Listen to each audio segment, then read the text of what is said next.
বাচ্চাদের সঙ্গে থাকতে না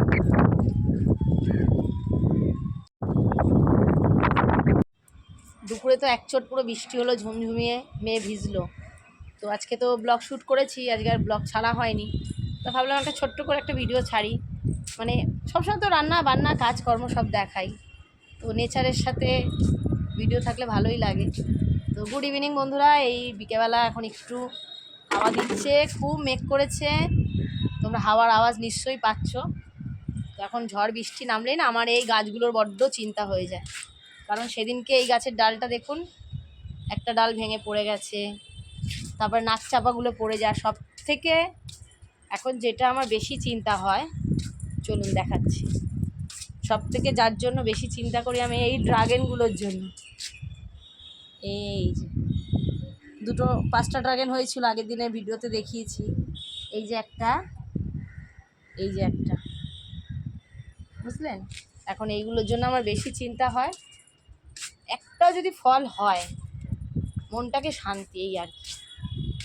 তো চলুন, দুপুরে তো একচোট বৃষ্টি হয়ে গেছে, আজকে ব্লগ শ্যুট করেছি, কালকে সেটা যাবে। তো ভাবলাম চলো একটা ছোট্ট করে একটা ভিডিও তোমাদেরকে একটু দিই, 2-3 মিনিটের।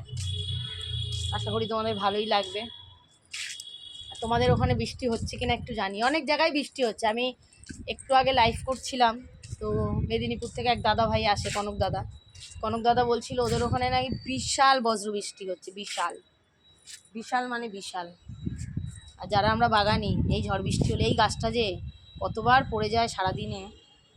এই গাছটাকে কী করবো বলুন তো? এই যে এখান থেকে বেঁধে দেবো, ওই পাশ থেকে। এই যে এই গাছটাকে যেরকম বেঁধে দিয়েছি, এই যে এই গাছটা দেখুন বেঁধে দিয়েছি।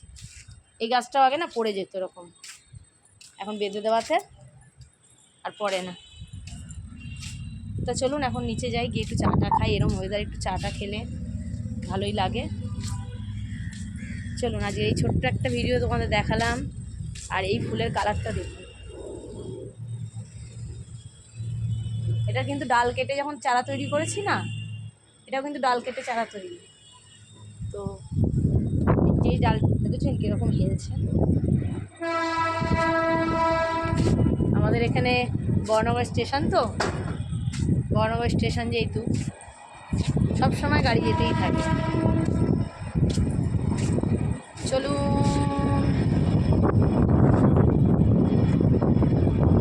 কি হাওয়া দিচ্ছে।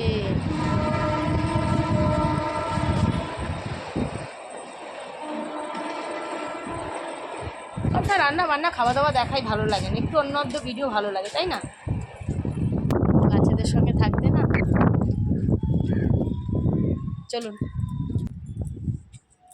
আকাশটা দেখেছো?